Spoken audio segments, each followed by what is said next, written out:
18 अगस्त 1945 एक तारीख जो भारत के इतिहास का सबसे बड़ा राज है। क्या नेताजी सुभाष चंद्र बोस प्लेन क्रैश में शहीद हो गए या ये एक सोची समझी चाल थी? क्या उन्होंने सोवियत यूनियन में शरण ली या फिर गुमनामी बाबा के रूप में एक नया जीवन बिताया? आज हम सिर्फ नेताजी के मिस्टीरियस डिसअपियरेंस के बारे में बात नहीं करेंगे, बल्कि उनके जीवन की उन कहानियों को भी जानने की कोशिश करेंगे जो उन्हें सबसे ज्यादा जिद्दी और एक सच्चा क्रांतिकारी बनाती थी। उनका एक सपना था, तुम मुझे खून दो और मैं तुम्हें आज़ादी दूंगा, और इसी सपने को पूरा करने के लिए उन्होंने कई बार अपनी जान भी दांव पर लगा दी। सुभाष चंद्र बोस का जन्म 23 जनवरी 1897 को एक बंगाली फैमिली में हुआ था। उनके पिताजी जानकीनाथ बोस एक वकील थे और उनकी माँ प्रभावती देवी एक धार्मिक महिला थी। पर नेताजी एक आम लड़के नहीं थे।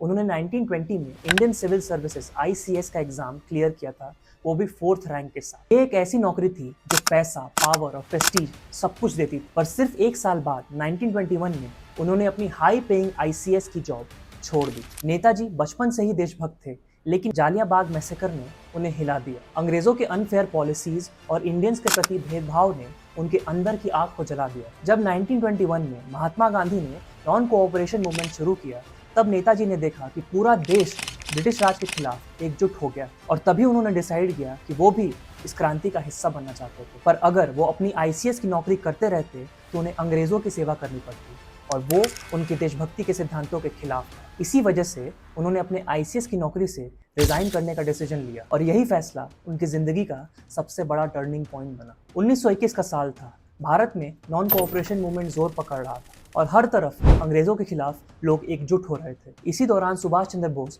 पहली बार महात्मा गांधी से मिलते हैं। नेताजी एक यंग और पैशनेट रेवोल्यूशनरी थे, और वो भारत को अंग्रेजों की गुलामी से जल्द आज़ाद करना चाहते थे। लेकिन गांधी जी के अहिंसा का मार्ग उनके ज़्यादा समझ नहीं आया। नेताजी का ये मानना था कि अंग्रेजों को सिर्फ बातों और सत्याग्रह से नहीं, बल्कि एक ताकतवर सेना और संघर्ष से हराया जा सकता है। फिर भी शुरुआत में उन्हें देश की सेवा करने का सिर्फ एक ही रास्ता नजर आया, and that was to join the Congress. Netaji की सोच और उनकी लीडरशिप ने उन्हें बहुत ही जल्द कांग्रेस के one of the most popular leaders में से एक बना दिया, और 1938 में हरिपुरा कांग्रेस सेशन में उन्हें कांग्रेस के नए प्रेसिडेंट के रूप में चुना गया। लेकिन यहीं से नेताजी और गांधी जी के बीच के डिफरेंसेस और भी ज़्यादा गहरे होने लगे। नेताजी चाहते थे कि ब्रिटिशर्स के खिलाफ एक डायरेक्ट आर्म स्ट्रगल हो, पर वहीं पर गांधी जी अहिंसा और सत्याग्रह में विश्वास रखते थे। नेताजी को लगता था कि भारत को तुरंत आज़ादी मिलनी चाहिए, पर वहीं पर Gandhi ji gradual peace talks और नेगोशिएशंस में विश्वास रखते थे। नेताजी जर्मनी, जापान और इटली जैसे कंट्रीज से मिलिट्री हेल्प लेने के पक्ष पे थे, पर वहीं पर गांधी जी इस बात के सख्त खिलाफ थे। 1939 में नेताजी ने वापस से कांग्रेस के प्रेसिडेंशियल इलेक्शंस को जीत लिया, पर तब तक उनके और गांधी जी के बीच के आइडियोलॉजिकल डिफरेंसेस बहुत ज़्यादा बढ़ गए, और नेताजी को कांग्रेस में बहुत ही अकेला महसूस होने लगा। और इसीलिए 1939 में नेताजी ने एज कांग्रेस प्रेसिडेंट रिजाइन कर दिया और फॉरवर्ड ब्लॉक पार्टी की स्थापना की। उनका एम था एक रेडिकल नेशनलिस्ट ग्रुप तैयार करना, जो जल्दी से जल्दी भारत को अंग्रेजों से आज़ादी दिला सके। ये दोनों महान नेता एक ही लक्ष्य के लिए लड़ रहे थे, भारत की आज़ादी, पर उन दोनों के तरीके बहुत अलग थे, और उनकी इसी सोच ने 1940 तक उन्हें सिर्फ एक नाम नहीं, बल्कि एक आग बना दिया था। अंग्रेजी सरकार के लिए वो सिर्फ एक फ्रीडम फाइटर नहीं, बल्कि सबसे बड़ा खतरा बन चुके थे। इसीलिए बार बार अंग्रेज उन्हें जेल में बंद कर दिया करते थे, क्योंकि वो उनका जज्बा तोड़ना चाहते थे। और एक बार तो ब्रिटिशर्स ने उन्हें उनके घर में ही हाउस अरेस्ट कर लिया। लेकिन क्या इसके बाद नेताजी रुक गए? बिल्कुल नहीं। जिस इंसान ने अंग्रेजों के होश उड़ा दिए थे, वो ऐसे कैसे चुप बैठ सकता था? एक रात जब सब सो रहे थे, तब उन्होंने एक पठान के जैसे कपड़े पहने और एक नकली दाढ़ी लगाकर ब्रिटिशर्स की आंखों में धूल झोंक कर वहां से निकल गए। नेताजी एक नए मिशन पर निकल पड़े थे, एक ऐसा मिशन जो आज़ादी की कहानी लिखने वाला था। हाउस अरेस्ट से निकलने के बाद नेताजी सीधे पेशावर की तरफ बढ़े, पर ब्रिटिश इंटेलिजेंस के लोग उन्हें हर तरफ ढूंढ रहे। उन्होंने अपने एक अफगान दोस्त की मदद से एक ट्रेडर बनने की एक्टिंग की और काबुल पहुंच गए, और वहां से शुरू होता है नेताजी का एक इम्पॉसिबल मिशन, जर्मनी पहुंचने का मिशन। नेताजी को रशिया के थ्रू जर्मनी पहुंचना था, और वो भी ऐसे वक्त में जब वर्ल्ड वॉर 2 अपने पीक पर था। नेताजी का प्लान बिल्कुल क्लियर था कि दुश्मन का दुश्मन दोस्त होता है।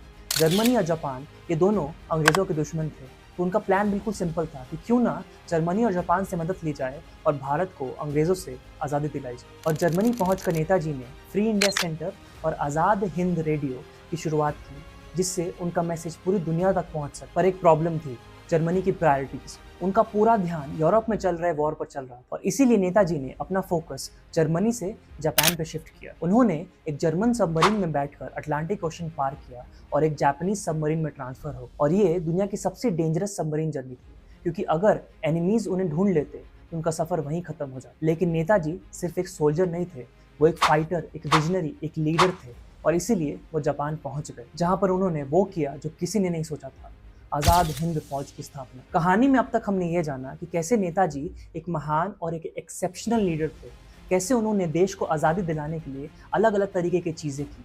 पर अब let's shift our focus and let's try and understand कि उन्हें हुआ क्या और वो कहाँ चले गए और क्यों उनका मिस्टीरियस डिसअपीयरेंस आज भी लोगों को परेशान करता है। 18 अगस्त 1945 दुनिया एक नए दौर की तरफ बढ़ रही थी। हिटलर मर चुका था, जापान ने अपने घुटने टेक दिए थे और वर्ल्ड वॉर 2 अपने अंतिम दिन गिन रहा था। लेकिन उसी दिन एक ऐसी खबर आई जिसने भारत के हर देशभक्त का दिल तोड़ दिया। नेताजी सुभाष चंद्र बोस का प्लेन क्रैश हो गया। कहा गया कि ताइवान के ताई हुकू एयरफील्ड से उड़ने के कुछ ही समय बाद उनका जापानीज बॉम्बर प्लेन क्रैश हो गया। नेताजी को गंभीर चोटों के साथ एक हॉस्पिटल ले जाया गया और कुछ ही देर में उनका देहांत हो गया। उनका अंतिम संस्कार वहीं ताइवान में किया गया और उनकी अस्थियां आज भी जापान के रेनकोजी टेम्पल में रखी हुई। सरकारी डॉक्यूमेंट्स में तो यही लिखा गया है, पर क्या सच में ऐसा हुआ था? एक प्लेन क्रैश में एक इंसान शहीद होता है, पर जब उस इंसान का नाम नेताजी सुभाष चंद्र बोस हो तो सवाल उठना लाजमी है। और सबसे बड़ा सवाल यह है कि अगर नेताजी प्लेन क्रैश में शहीद हो गए तो फिर 1956 में